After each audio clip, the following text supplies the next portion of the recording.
Ladies and gentlemen, I need you to lean in for this one. Because what if I told you that the breakthrough you've been praying for isn't delayed, it's being suffocated by what you allow in your most sacred space? The bedroom isn't just where you rest, it's where your spirit recharges, where your dreams are born, where clarity is supposed to find you. But some of us are sleeping beside clutter, chaos, laying our heads in spiritual confusion, wondering why favor keeps skipping our address. Today I came to talk about the 5 things, yes, 5, that you must remove from your bedroom. These things don't just attract mess, they attract poverty, stagnation, and spiritual drought. This isn't just spring cleaning, this is soul cleaning. So if you're ready to shift atmospheres and open doors, let's start by shutting out what doesn't belong. You ready? Let's go. Let's talk about clutter. I'm not just talking about the socks on the floor or the water bottles on your nightstand. I'm talking about the silent noise, the kind that sits in your space but screams into your spirit. See, we often underestimate the energy of the environment we sleep in. The bedroom is where your body comes to rest, but your spirit is still active. And when your spirit is surrounded by confusion, by disorder, by brokenness you never made time to repair, it begins to absorb what it sees. Clutter isn't just physical, it's prophetic. It tells a story about how you're living internally. And sometimes what's laying around in your room is just a mirror of what's been laying dormant in your heart. You've got things you've been meaning to throw away, but keep telling yourself, I'll get to it. You've got boxes from 3 apartments ago, receipts from trips you don't even remember, broken lamps you swore you'd fix, and shoes you haven't worn in 5 years, but they're still there, taking up space. You know why clutter is dangerous? Because it creates spiritual traffic. You're praying for peace, but peace doesn't know where to sit down. You're asking God for clarity, but clarity can't get through the junk. Every time you walk into that room, your spirit has to fight just to settle. And we wonder why we're always restless. We wonder why we wake up tired. You slept 8 hours, but your soul was dodging the mess the entire time. Clutter is not just in your room, it's in your rhythm. It slows you down. It makes you second guess yourself. It makes you forget that you were called to live in excellence, not excuses. Now, let's talk about those broken things. The cracked mirrors, the dresser with the missing drawer, the chair you keep saying you'll glue back together. Let me tell you something, broken things prophesy too. You think they're just sitting there, but they're speaking to your spirit. They're whispering, it's okay to live with what doesn't work. They're reinforcing the lie that this is just how life is. And when you surround yourself with broken things long enough, you start adapting to a broken standard. You stop demanding wholeness. You stop expecting better. You stop preparing for abundance because your atmosphere has normalized lack. Some of us are so used to living around brokenness, we've made a ministry out of managing dysfunction. But God didn't call you to manage what's broken. He called you to heal, to rebuild, to restore. And sometimes the first step in restoration isn't laying hands or fasting for 21 days. Sometimes the first step is throwing away that chipped cup that's been in your cabinet since the breakup. Sometimes it's walking into your room and saying, no more. No more letting this broken bed frame hold my body while it tells my soul that broken is normal. No more sleeping under a roof that reflects the weight of what I've refused to release. You may not realize it, but poverty loves disorder. It thrives in it. Poverty isn't just a lack of money. It's a mindset. It's an environment. It's an energy that settles in when things stop flowing.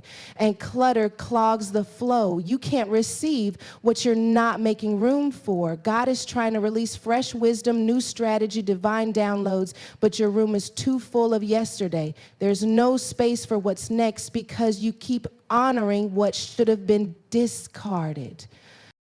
Sometimes clutter isn't even about the mess, it's about the memories. You're holding on to things because they remind you of who you used to be. But hear me, anything that holds you hostage to a former version of yourself is not sentimental, it's spiritual sabotage.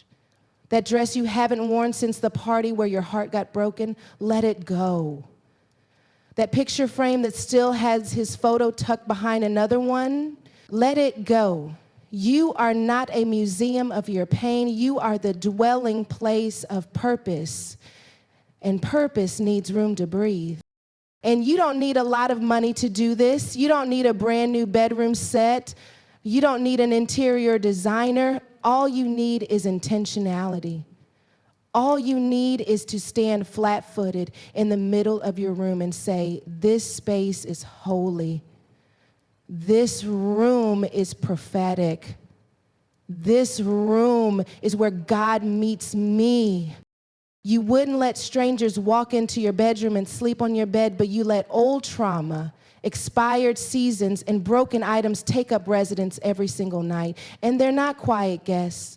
They talk, they disturb, they invite delay, depression, and doubt. And some of us are praying for a shift, but we won't shift the atmosphere we live in. God wants to do a new thing, but the room is too full of old. What you keep around you reveals what you believe about yourself. Are you making room for more, or are you decorating the dungeon of your limitations? Some of us have made our bedrooms reflections of our fears, not our future. You walk in and everything says, you'll never rise above this. The unfinished projects, the broken furniture, the cluttered corners, they're all preaching sermons of limitation. But today something has to break, not just in your spirit, but in your space. You know, we often overlook the simple things, the everyday things, thinking they don't hold spiritual weight, but I came to disrupt that lie today. Because that pile of laundry sitting in the corner of your room, that basket of clothes that's been waiting a week, maybe even 2, that's not just a delay in chores, that's a delay in energy, a delay in alignment. And if the enemy can't get you with big distractions, he'll settle for the slow death of your discipline. Because every piece of unwashed laundry carries more than dirt. It carries the residue of neglect.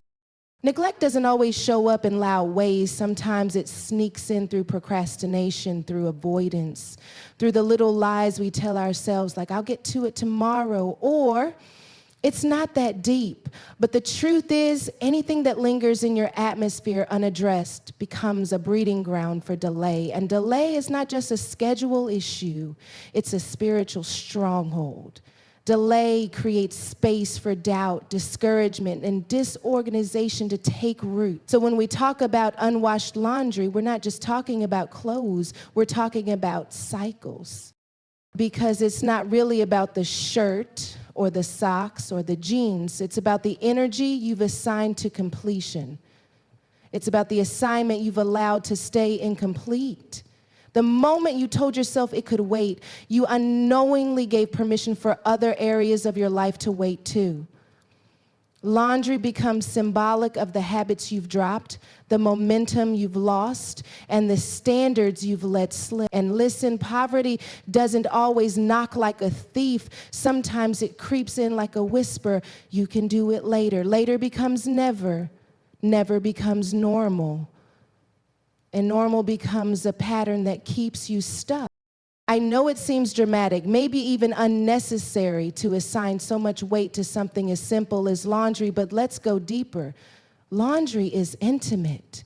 These are the clothes that touched your skin. They carried you through days of laughter, of warfare, of worship. They hold the sweat of your labor, the scent of your grind, the dust of your daily walk.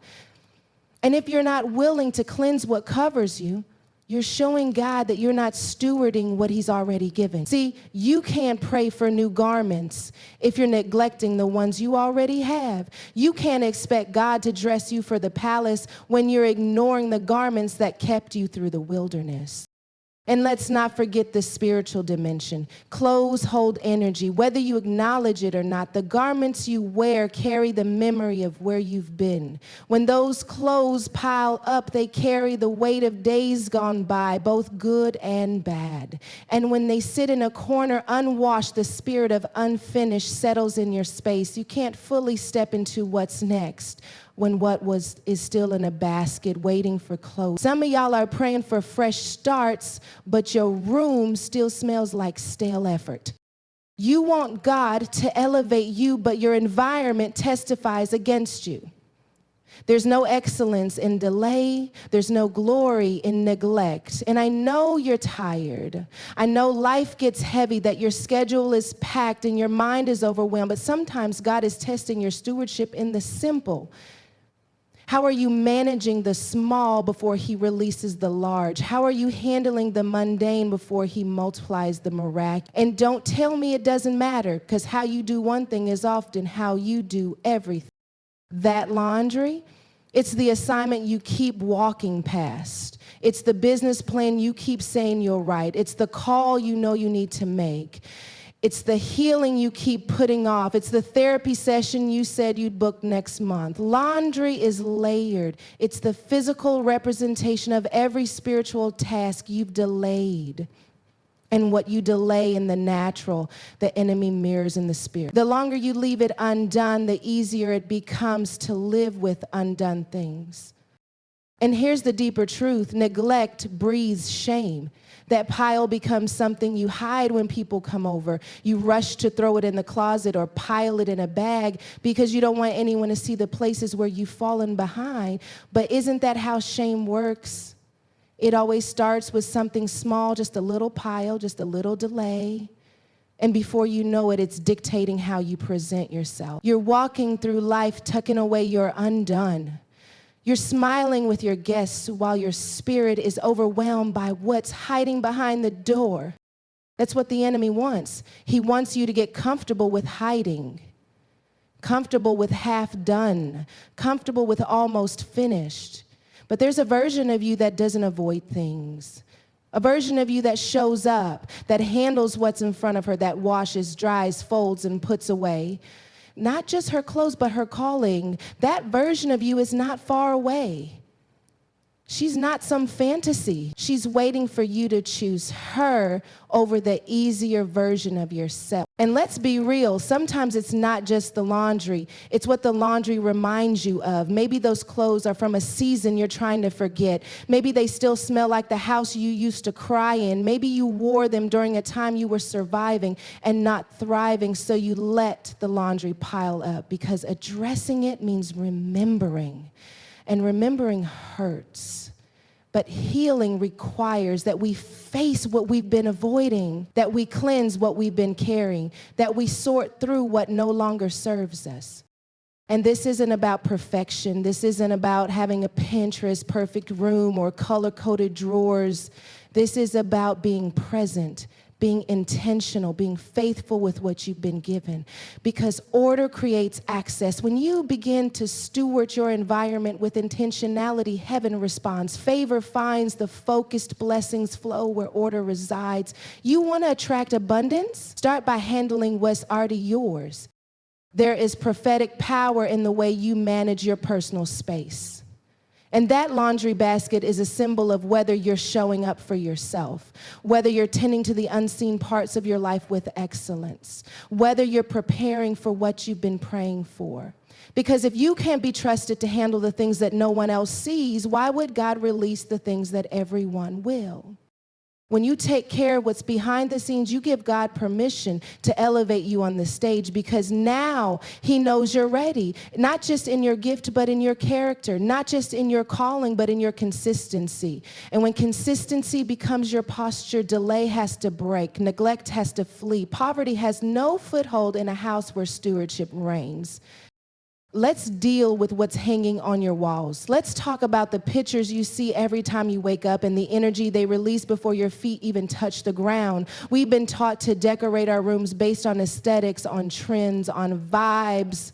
But what we were never taught is how powerful the visual gate is to the spirit, because everything you look at has the potential to plant something. And the longer you stare at something, the deeper the seed goes. So you have to ask yourself, what is being planted in your soul by the things you've chosen to surround yourself with? That canvas art above your bed, that photo you framed, that quote on the wall. It may look harmless, but it's speaking. And the danger of negative or depressing imagery is that it whispers things your conscious mind may ignore, but your spirit absorbs. You think it's just a moody painting, just a dark aesthetic, just a piece that matches your vibe.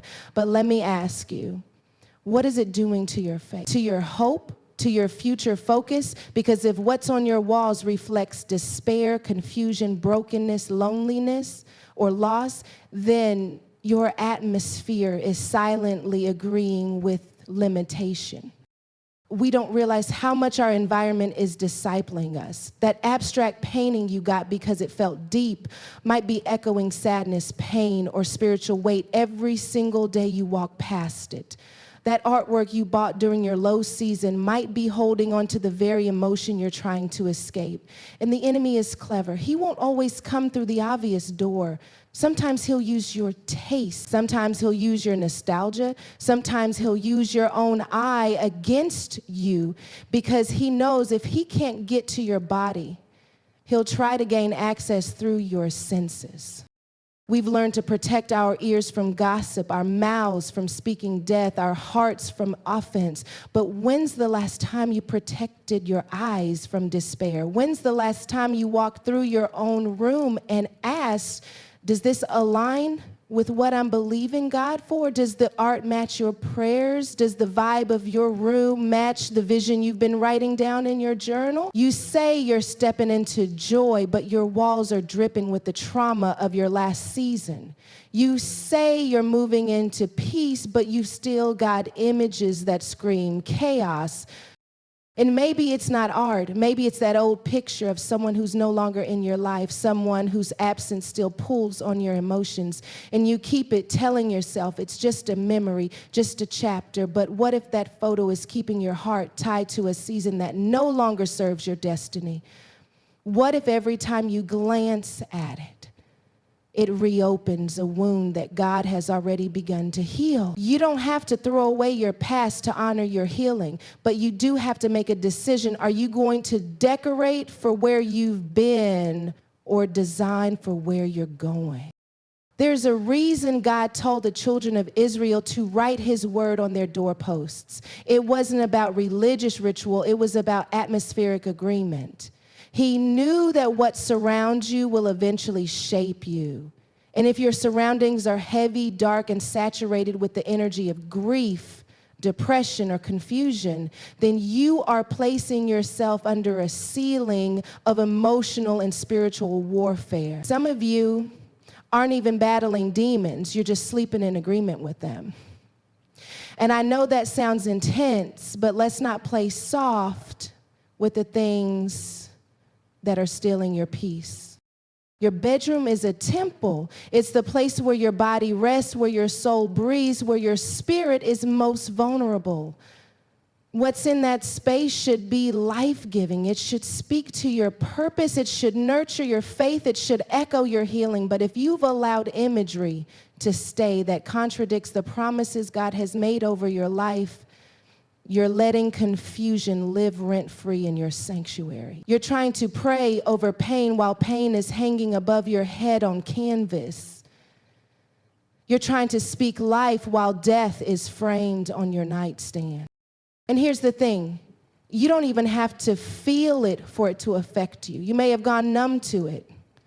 You may have had it so long that it's just part of the furniture now. But numbness is not healing. Desensitization is not deliverance. Just because you've stopped noticing it doesn't mean it's stopped impacting you.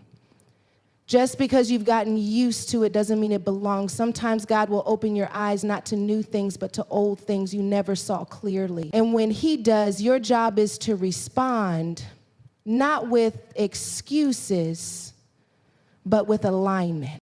You want new energy, you want favor to flow, then you've got to do a spiritual inventory of your space. Take a walk through your bedroom like a prophet, not just a person. Look around with discernment. Ask yourself, what energy is this giving off? What emotion is this awakening? What season is this reminding me of? What thought pattern does this trigger? Because every item either affirms your destiny or anchors you to dysfunction. There is no neutral ground in a spiritual atmosphere. This is why scripture tells us to set our minds on things above. But how can you do that when the first thing you see in the morning is a visual representation of sadness? How can you start your day in victory when your walls agree with defeat? How can you walk in power when your atmosphere has been curated to reflect weakness? This is about decorating trends. This is about spiritual alignment. Your room should reflect your transformation, not your trauma. It should point to your healing, not your hurt. You may have paid money for that piece. You may have gotten it as a gift. You may have even created it yourself in a moment of vulnerability, but if it no longer aligns with your assignment, it has to go. Because sometimes holding on to old art is like keeping old altars. And God is trying to tear them down, but we're busy polishing them. We've glamorized our grief. We've turned our heartbreak into decor. And it's time to break the agreement. It's time to look at your space and say, this no longer represents me. This is no longer who I am. Let God guide you in this. Ask him to show you what needs to leave. You might be surprised at what he reveals. That little quote on the wall that seems harmless may actually be reinforcing self-pity. That color scheme you chose in a dark season might be keeping you emotionally anchored there. That mood board on your closet door might be saturated in desires that no longer reflect your healing, just your old hunger. This is deep work. This is holy work. Because when you cleanse your space, you clear the air. When you remove heaviness from your walls, you make room for light to pour in. There's a war happening in your room, and it doesn't sound like chaos. It sounds like comfort. It doesn't scream, it scrolls. It doesn't shake the walls. It dims the lights and whispers, just one more video, just one more episode. And we think it's harmless because it's small. We think it's just background noise, just a habit, just a way to unwind. But the greatest attacks on your purpose don't always come dressed as weapons. Sometimes they come disguised as convenient. And if the enemy can't destroy you, he'll distract you. He'll get in through your need for entertainment and rob you of divine encounters.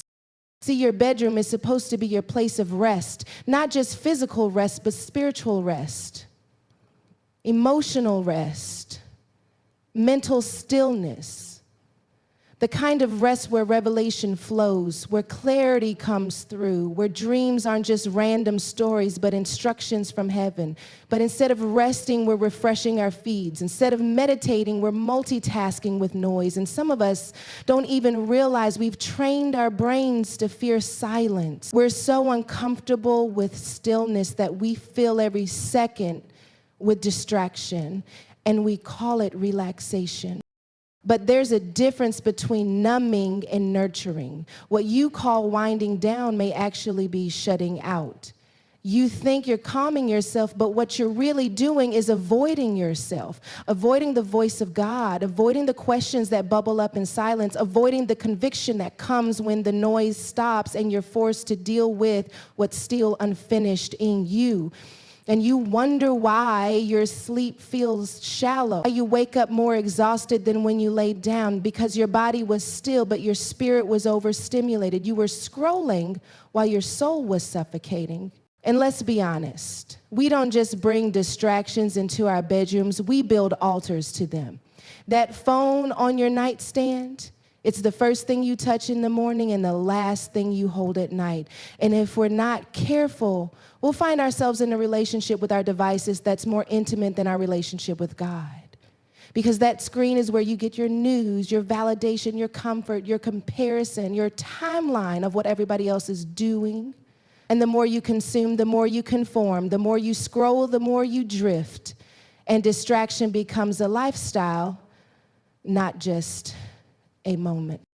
You can't be surprised that your spirit feels dry if you've replaced your altar with a charger, if you've made more room for TikTok than for truth, if your TV stays on but your heart stays off, if your AirPods are full but your prayer life is on mute. There is a cost to every convenience, and some of us are paying for peace with our own attention span. You've been wondering why you are stuck, but stuck is a symptom of spiritual deafness. And you can't hear when heaven speaks if Netflix is always louder than your need for direction. And it's deeper than just screen time, it's about soul time. Because when you clutter your evenings with constant media, you rob yourself of reflection. You take away the chance for your mind to process what God was trying to show you throughout the day.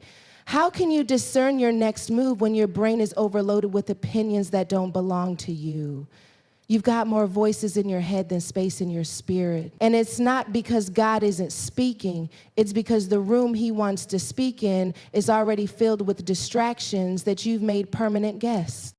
Sometimes the greatest warfare over your life won't come through trials. It'll come through taps and notifications. It'll come through that quiet compromise you made to just check your phone real quick before bed, but now you've been in the same place for an hour scrolling through highlight reels that don't even belong to you. And comparison doesn't knock politely. It barges in when your guard is down. It steps into your mind and says, you're behind, you're not doing enough. Look at what she has, look at what you don't. And without even realizing it, you went to bed with envy. You fell asleep with insecurity. You laid your dreams next to doubt because you allowed distraction to disciple you. Your bedroom is supposed to be your sanctuary, not your stage. It's supposed to host the presence of God, not the opinions of the internet. And some of us don't need more time. We need less noise. We need to stop waiting for some major spiritual awakening and start taking dominion over the atmosphere in our own bedrooms. Turn the phone off. Close the laptop. Mute the chaos. Because silence isn't empty, it's full of revelation. But you'll never know that if you keep avoiding the quiet places God wants to meet you in. You want strategy, you want instruction, you want discernment, then give God more than 2 minutes of distracted prayer while your notifications are still on. Give him your undivided, give him your midnight hour, give him the last thought of your day, not the last post you liked. Because what you meditate on before you sleep has power. It writes itself into your dreams. It seeps into your subconscious. It becomes the backdrop of your next day. And if you're filling your night with distractions, don't be surprised when your morning feels like confusion. This is the hour where discipline has to return, where we realize that every harmless habit is creating a harvest. And if you keep planting seeds of noise, don't expect to reap peace. You've got to reclaim your focus. You've got to remember what your attention is worth. Stop selling your mental space to every app and every trend. Guard your gaze like it's sacred, because it is. When your eyes are always pulled to a screen, they miss the signs, the divine moments, the sacred interruptions that God was trying to give you all along. And some of you are addicted not just to the device, but to the dopamine. You're not just checking your phone, you're checking for a hit of validation, checking for someone to notice, to like, to comment, to react. But that's not rest, that's bondage. That's distraction dressed up like connection.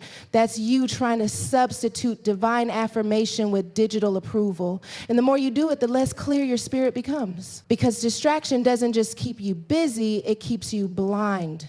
You don't see what God is doing because your eyes are always somewhere else. There is something sacred about stillness, something powerful about going to bed in silence, waking up in silence, letting the atmosphere speak to you instead of a screen. And no, it may not be as entertaining. It may not give you instant feedback, but it will give you something better. It will give you presence. It will give you peace. It will give you space to actually hear what your soul has been trying to say under all the noise. You don't need to fear the quiet. You need to meet God in it, because there are some answers he's been holding, waiting for you to unplug long enough to receive them. There are some instructions you'll only hear when the feed is off and your faith is on. But you've got to want it. You've got to choose it. You've got to be willing to give up temporary stimulation for long-term revelation. Let me speak to you about the mess. And I'm not just talking about the things you've left on the floor. I'm not just talking about the socks you threw into the corner of the room or the bags that have been there for weeks. I'm talking about the deeper mess, the clutter of your mind, the disorganization of your life, the chaos that is silently shouting in the background of your soul.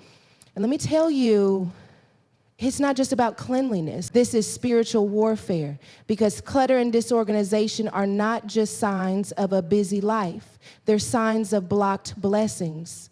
And I came to let you know today it's time to clear out the clutter. You've heard this saying, your outer world reflects your inner world. It's not just a cute slogan or some motivational phrase, it's a divine truth.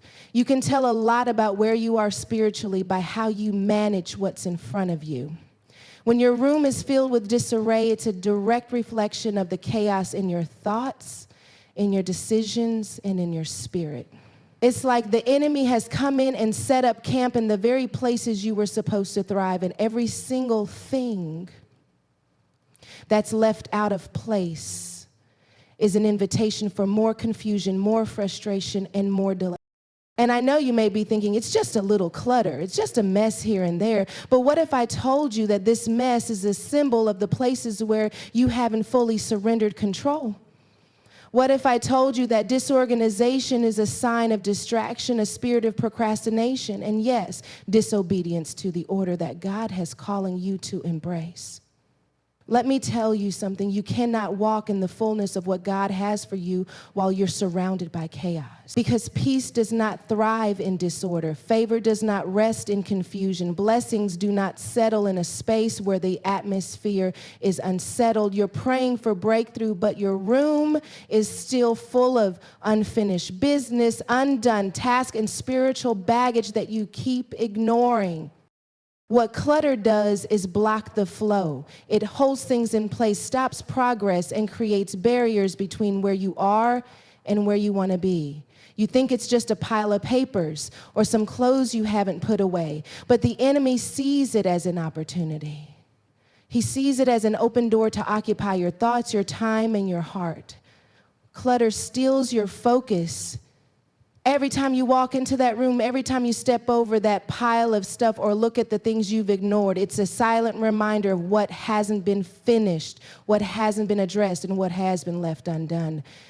And that's where the enemy loves to work, in the places we overwhelmed and too tired to deal with it. He loves to keep you in a place of maybe later, because he knows that later is where your dreams get delayed, your vision gets blurred, and your faith gets distracted. Now let's take this a bit deeper, because the physical clutter in your room is often just the manifestation of deeper spiritual clutter. Think about the areas in your life where you've left things hanging, where you've put off making decisions, where you've been procrastinating on purpose. Those things aren't just staying there, they're holding you back. They're blocking your progress. Maybe it's an old relationship that you need to let go of. Maybe it's a dream that you've let die on the shelf. Maybe it's a calling you've been avoiding because it feels too big or too intimidating. Whatever it is, it's the clutter of your soul that's holding you in a place of stagnation. You can't move forward if you're still surrounded by the things you need to release.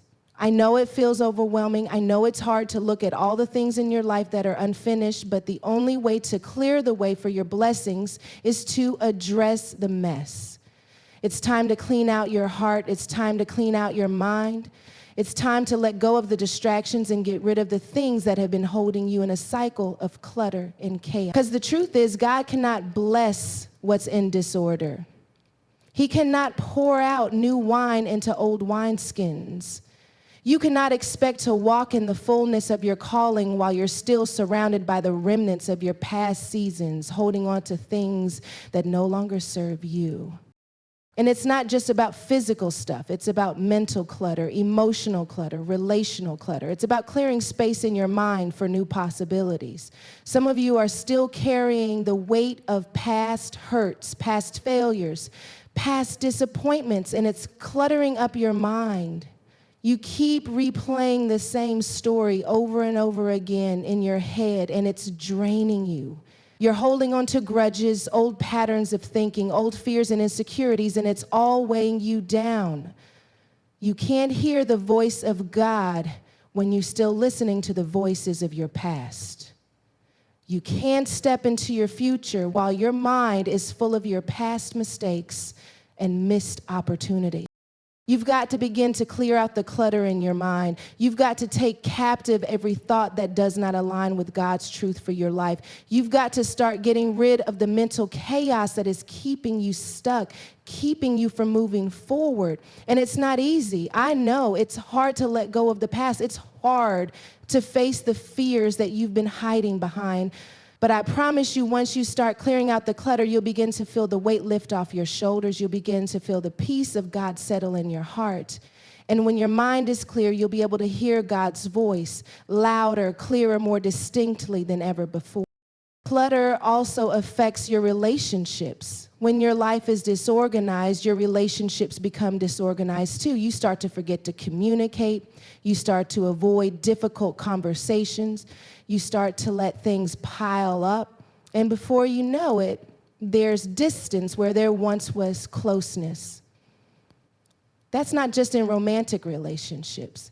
That's in friendships, in family dynamics, in your relationship with God. Because when you're too distracted to manage the small things, you end up neglecting the bigger ones. And the enemy knows that if he can get you to neglect the things that matter most, he can keep you from walking in the fullness of your purpose. Now, I know some of you may be thinking, I can't do all of this right now. It's too much to clean up. And I hear you. It's overwhelming to look at everything at once. But here's the thing. You don't have to do it all in one day. Start small. Start with one drawer. Start with one decision. Start with one prayer. Every step you take to clear the clutter is a step toward clarity. Every action you take to declutter your environment is an action of obedience to God's call on your life. And when you start cleaning out the physical clutter, you'll begin to see the spiritual clutter begin to shift as well. It's like a domino effect. Once you deal with the mess in one area, it will begin to affect the other areas of your life. Your blessings are waiting for you, but they can't find you in the middle of your mess. God is calling you to order. He's calling you to alignment. He's calling you to clear the path, to make room for the new things he wants to pour into your life. But you've got to clean up first. You've got to let go of the things that no longer serve you, both physically and spiritually. You've got to get rid of the clutter that's blocking your blessing. It's time to step into the life that God has prepared for you, and that means clearing out the chaos, the clutter, and the distractions that have kept you stuck for too long. When you clear the clutter, you clear the path for your breakthrough. You make room for your blessing. You make room for peace. You make room for God to do something new in your life. So take a deep breath and begin. It's time to clear the way.